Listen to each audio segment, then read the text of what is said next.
ng lahat o papuri sa kaitaasan. Siya'y papurihan ngayon at magpakailanman.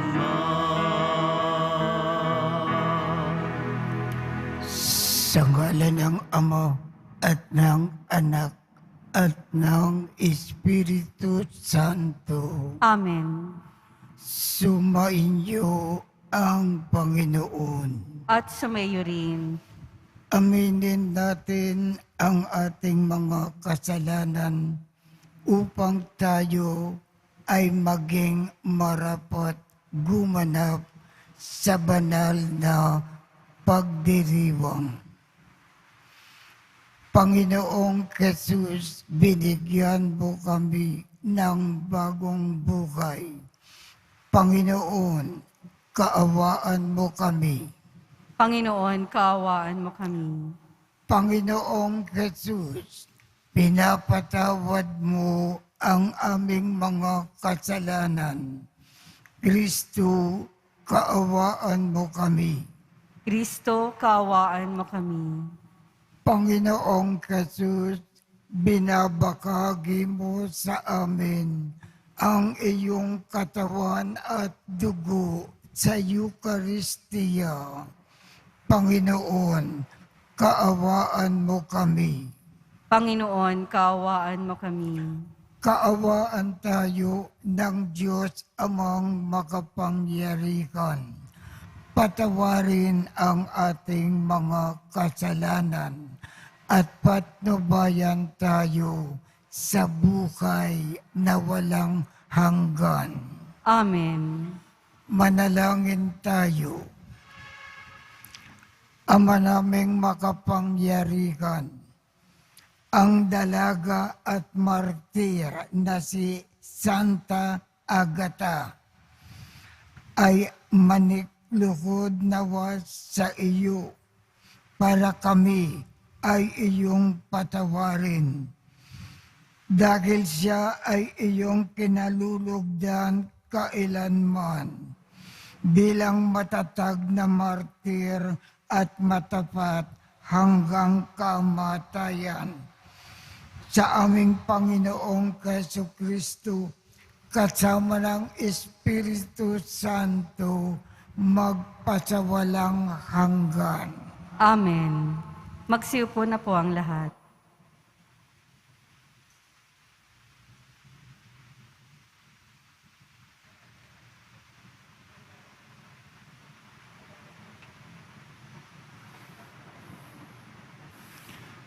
Pagbasa mula sa unang aklat ng mga hari.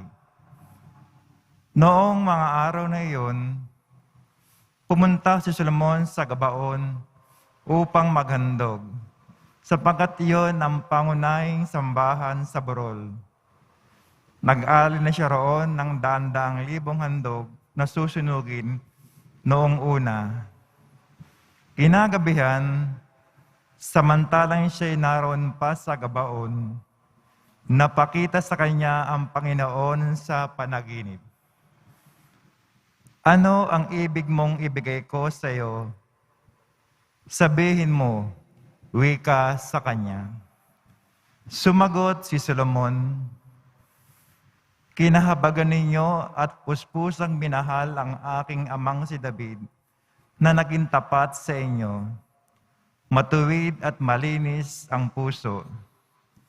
At pinagpatuloy ninyo ang inyong pagkalinga sa Kanya nang marapati ninyong paluklukin sa Kanyang trono ang isa niyang anak. Panginoon, aking Diyos, ginawa mo akong hari bilang kahalili ng aking amang si David. Bagaman ako'y bata pa't walang karanasan, pinapamuno mo ako sa iyong bayan, sa bayang ito na hindi na mabilang sa dami. Bigyan mo ko ng isang pusong maunawain at marunong kumilala ng masama at magaling. Sapagkat sino ang maaaring maghari sa bayan mong ito na napakalaki? Ikinalugod ng Panginoon ang hiling ni Solomon, kaya't sinabi sa kanya, yamang hindi ka humiling para sa iyong sarili, na mahalin ng mahabang buhay o kayamanan o kamatayan ng iyong mga kaaway, kundi ang hiniling mo'y pagkaunawa at katalinuhang humatol. Ipinagkakalob ko sa iyo ang hiniling mo. Binibigyan kita ng karunungan na walang kapantay, maging sa mga nauna, maging sa mga susunod pa sa iyo. At bibigyan pa kita ng mga bagay na hindi mo hiningi, kayamanan at karangalan na di mapapantayan ng sino mang hari sa tanang buhay mo. Ang salita ng Diyos. Salamat sa Diyos. Ang lahat ng iyong tuntunin ay ituro mo sa akin. Ang lahat ng iyong tuntunin ay ituro mo sa akin. Paano ba iingatang maging wagas iyong buhay na binata sa kanilang kabataan? Ang tugon ay sumunod siya sa banal mong kautusan. Ang lahat ng iyong tuntunin ay ituro mo sa akin. Buong puso ang hangad ko na ikaw'y paglingkuran. Sa pagsunod sa utos mo, huwag mo akong pabayaan.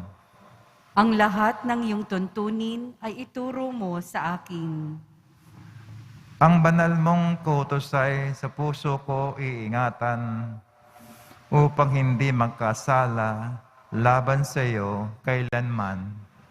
Ang lahat ng iyong tuntunin ay ituro mo sa akin. Pupurihin kita poon, kay aking pupurihin. Ang lahat ng tuntunin mo ay ituro mo sa akin. Ang lahat ng iyong tuntunin ay ituro mo sa akin. Ang lahat mong mautos na sa akin ibinigay, palagi kong uusalin, malakas kong isisigaw. Ang lahat ng iyong tuntunin ay ituro mo sa akin. Nagagalak na sundin yung iyong kautusan, higit pa sa pagkagalak na dulot ng kayamanan. Ang lahat ng iyong tuntunin ay ituro mo sa akin. Magsitayo po ang lahat.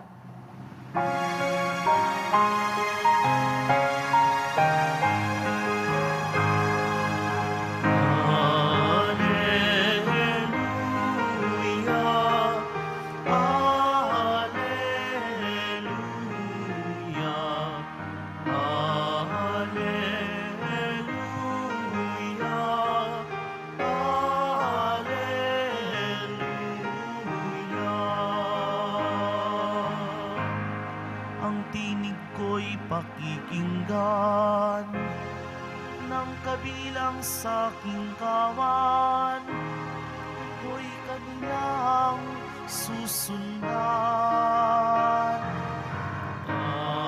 Alleluia, Alleluia,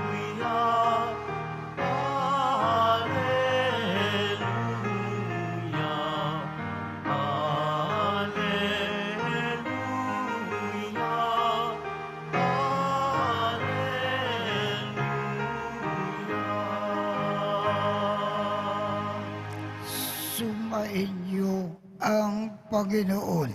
At sumayo rin.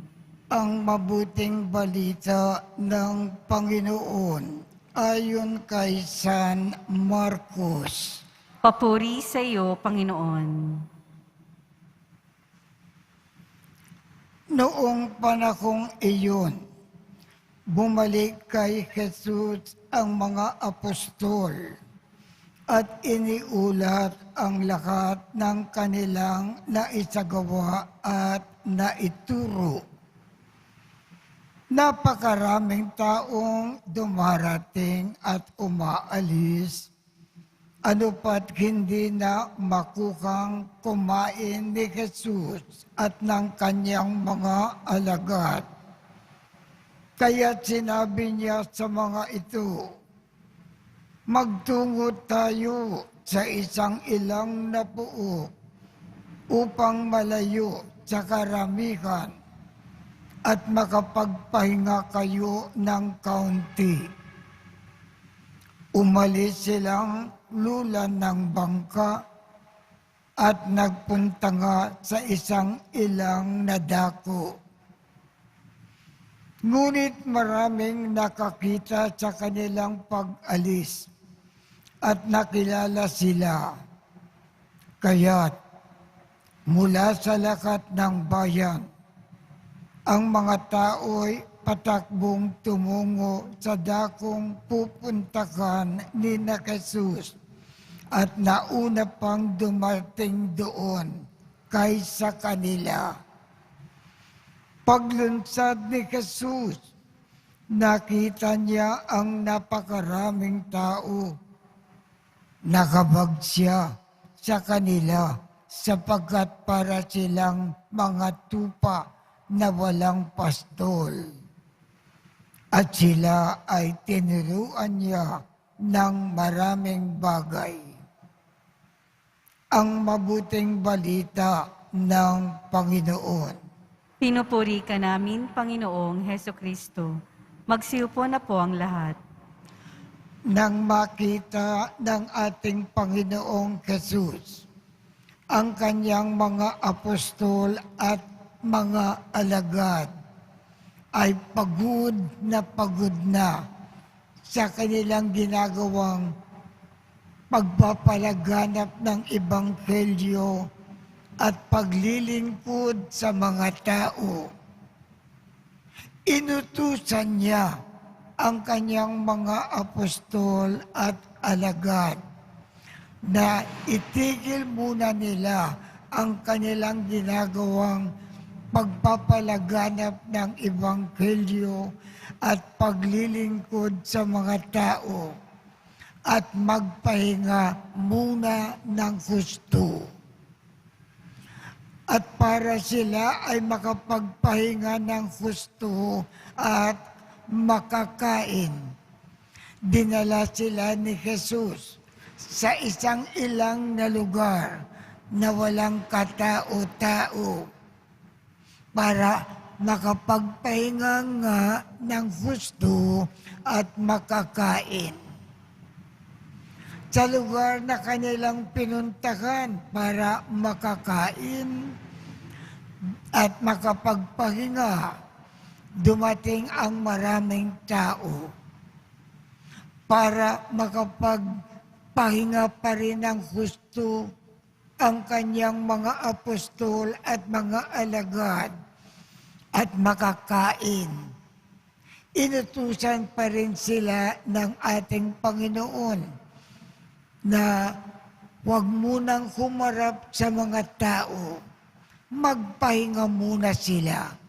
At sana ang humarap sa mga tao para paglingkuran ang mga taong ito. Ano ang ibig ipaalam sa atin ng ating Panginoon sa pamamagitan ng ating Ebanghelyo? Kung tayo ay pagod na sa ating ginagawa, itigil natin ang ating ginagawang trabaho at magpahinga muna ng husto at kumain.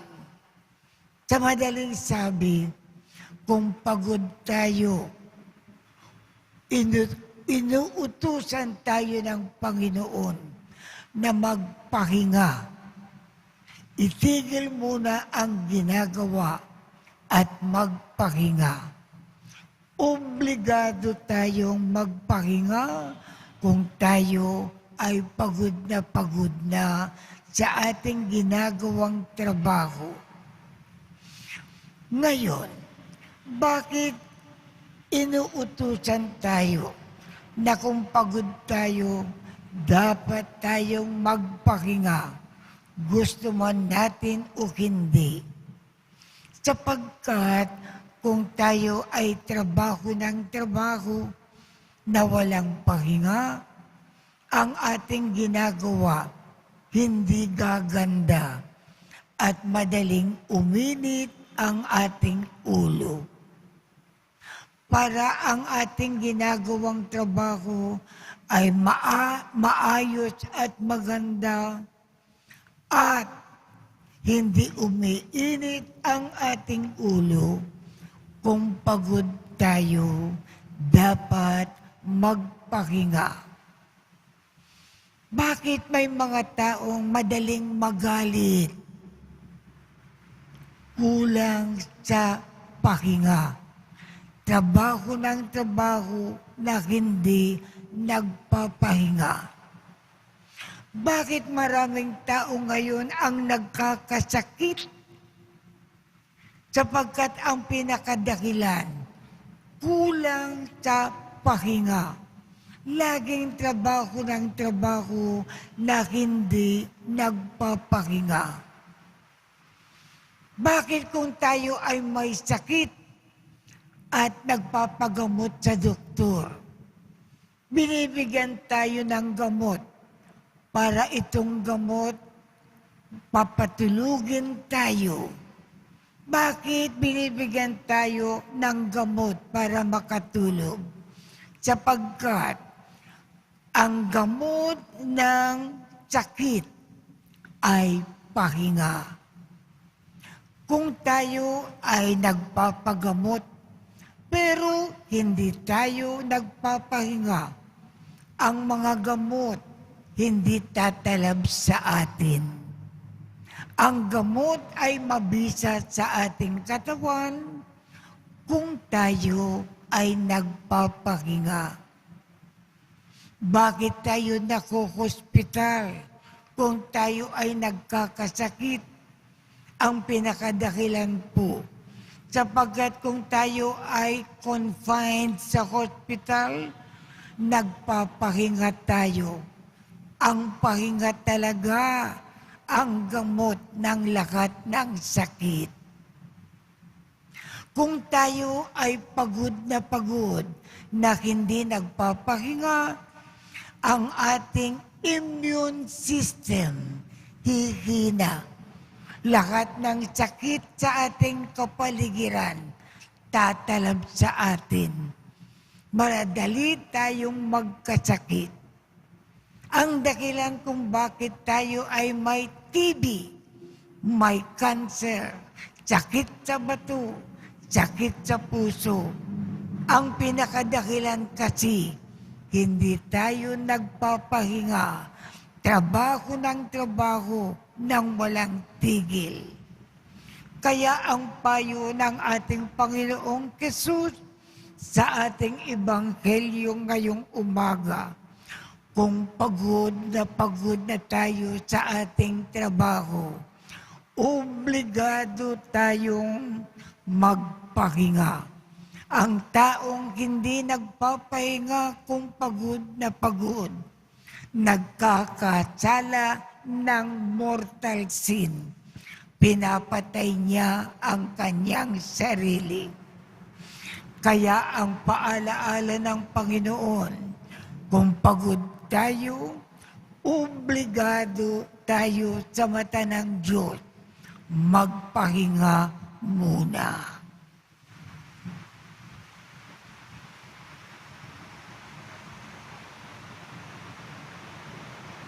Magsitayo po ang lahat.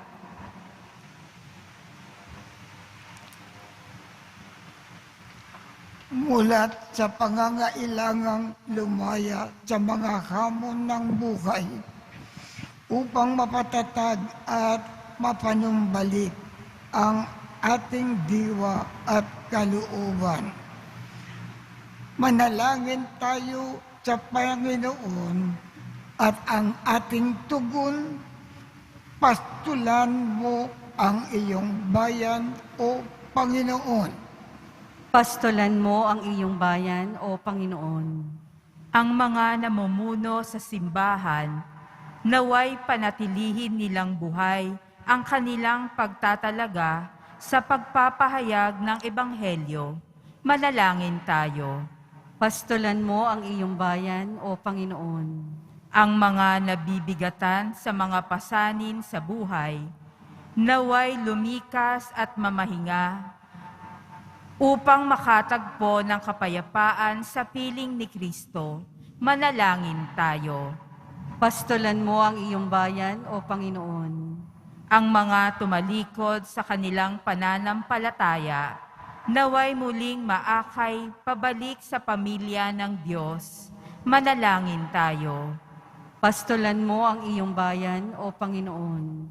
Ang mga may sakit, naway makakita ng kagalingan sa kanilang karamdaman sa pamamagitan ni Maria. Manalangin tayo. Pastulan mo ang iyong bayan, O Panginoon. Makapangyarihang Ama, tinawag mo kami upang iyong makasama. Magsiupo na po ang lahat.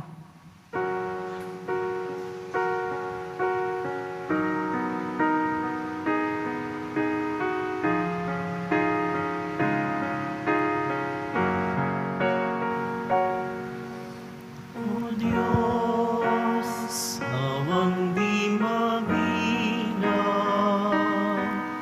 tanggapin mo, yaring naming alay, gawin ito bilang tanda ng aming kaligtasan. Narito, O Ama, alak at tinapay, bunga ng lupa at ng aming paggawa.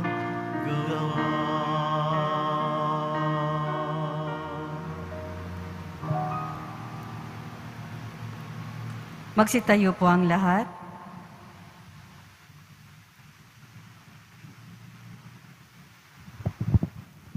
Manalangin kayo upang ang pag-aakin natin ay kalugdan ng Diyos Amang makapangyarihan. Tanggapin nawa ng Panginoon itong paghahain sa iyong mga kamay, sa kapurihan niya at karangalan, sa ating kapakinabangan at sa buong sambayanan niyang banal.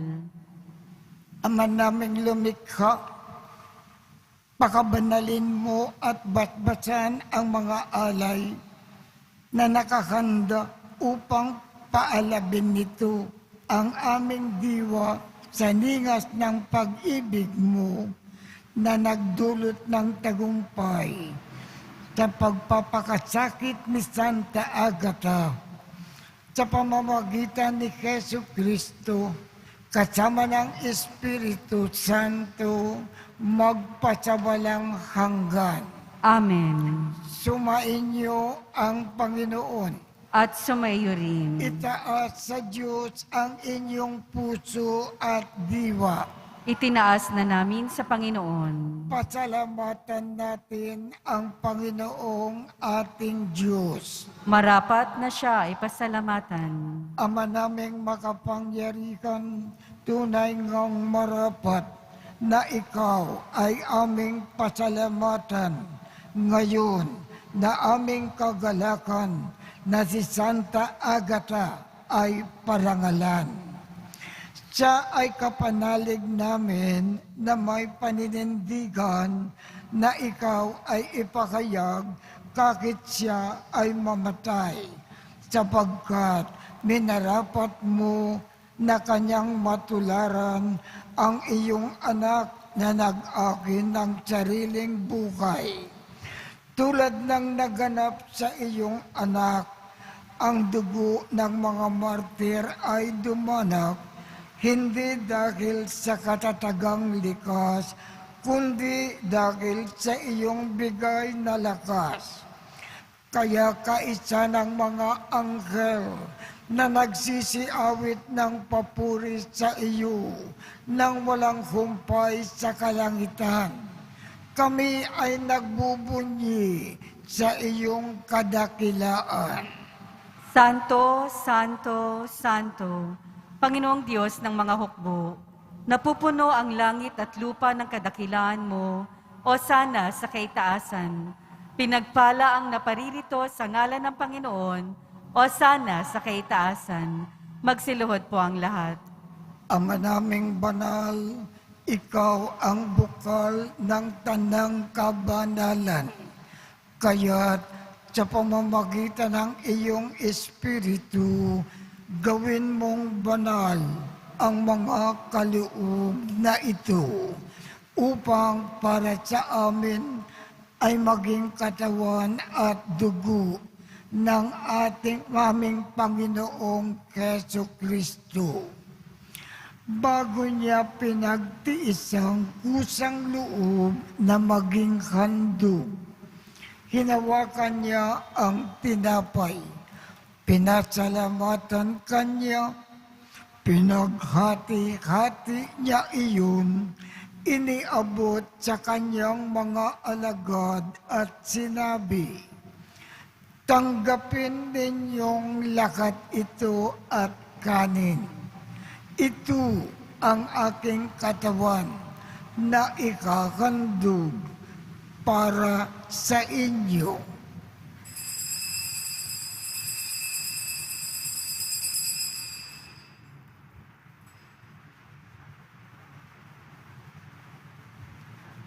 Gayon din naman, noong matapos ang hapunan, hinawakan niya ang kalis.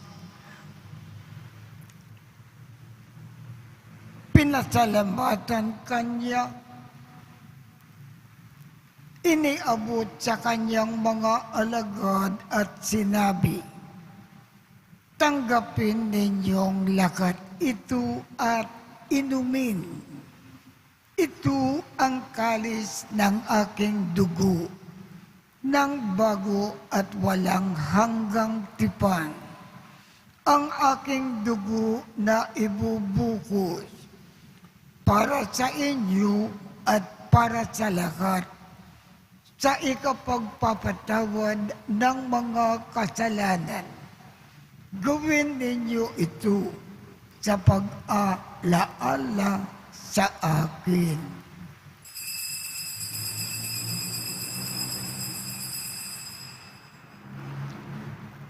Magsitayo po ang lahat.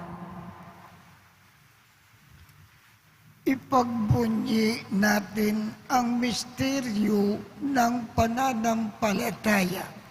Si Kristo'y namatay, si Kristo'y nabuhay, si Kristo'y babalik sa wakas ng panahon.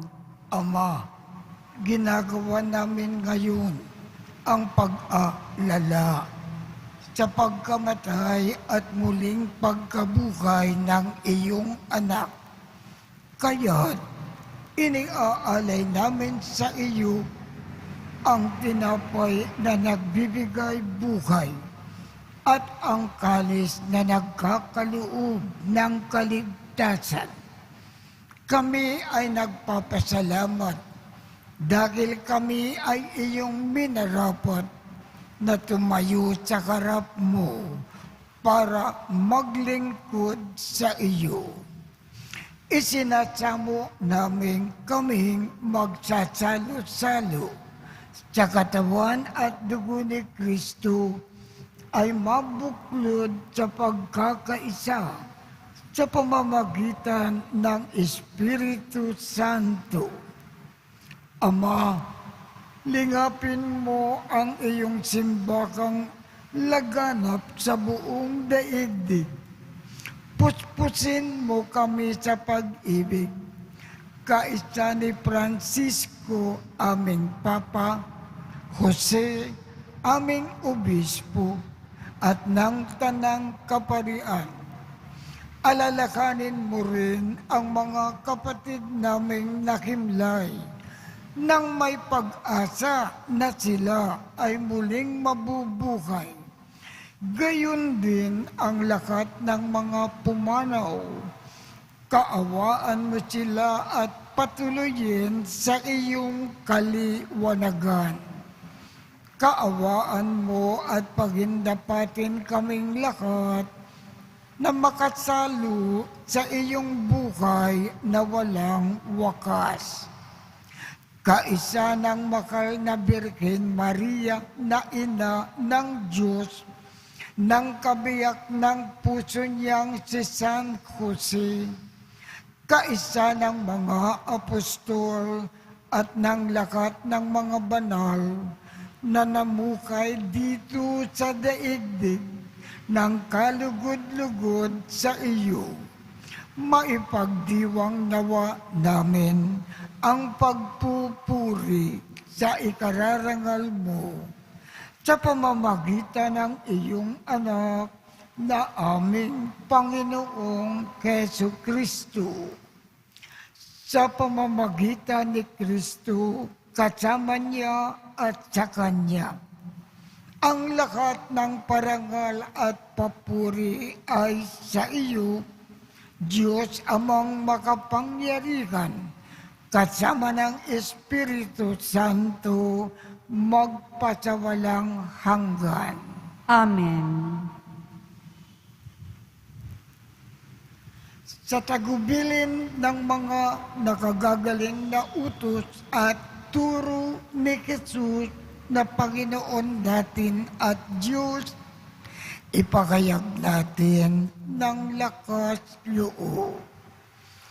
Ama namin, sumasalangit ka, sambahin ang ngalan mo, mapasa amin ang kaharian mo, sundin ang loob mo dito sa lupa para nang sa langit.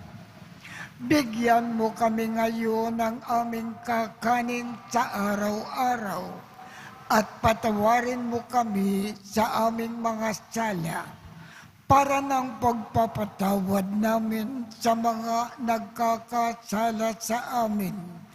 At huwag mo kaming ipahintulot sa tukso at iadya mo kami sa lakat ng masama. Hinihiling namin, Ama, iadya mo kami sa lakat ng masama.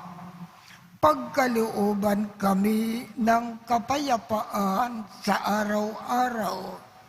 Iligtas sa kasalanan at ilayo sa lahat ng kapakamakan. Samantalang aming pinananabikan ang dakilang araw ng pagpapakayag ng tagapagligtas naming si Jesu Kristo. Sapagkat iyo ang kaharian at ang kapangyarihan at ang kapurihan magpakailanman. Amen. Panginoong Jesu Kristo, sinabi mo sa iyong mga apostol, kapayapaan ang iniiwan ko sa inyo. Ang aking kapayapaan ang ibinibigay ko sa inyo. Tungkayan mo ang aming pananampalataya at wag at ang aming pagkakasala. Pagkalooban mo kami ng kapayapaan at pagkakaisa ayon sa iyong kalooban, kasama ng Espiritu Santo, magpasawalang hanggan. Amen. Ang kapayapaan ng Panginoon ay laging sumainyo. At sumaiyo rin. Magbigayan tayo ng kapayapaan sa isa't isa.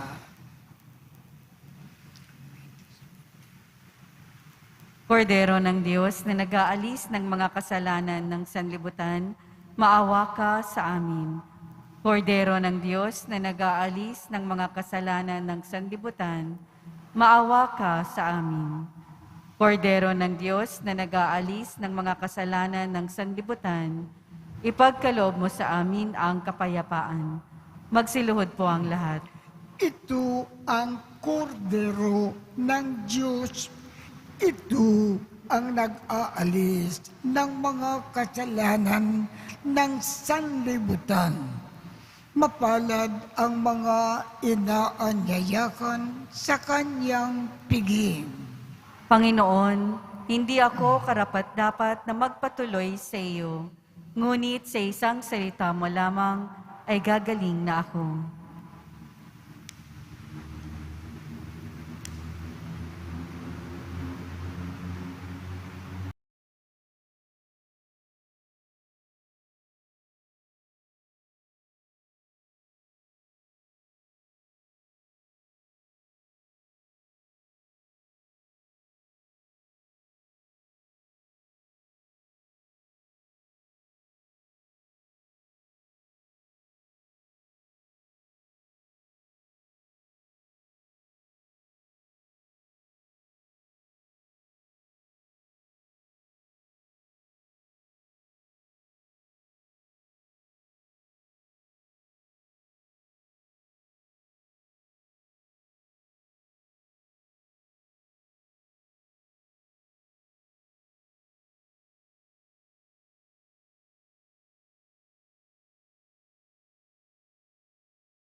Tingin tayo, Ama naming mapagmahal, ang tinanggap naming banal na pakikinabang ay makapagdulot nawa sa amin ng katatagan na nagkaloob ng katapatan sa paglilingkod at tagumpay sa pagtitiis ng pagsubok sa iyong martir na si Santa Agata sa pamamagitan ni Jesu Kristo kasama ng Espiritu Santo magpasawalang hanggan. Amen. Sumainyo ang Panginoon. At sumayo rin. At pagpalain kayong lahat ng makapangyarihang Diyos, Ama, Anak, at Espiritu Santo. Amen. Tapos na po ang misa. Humayo tayong mapayapa. Salamat sa Diyos.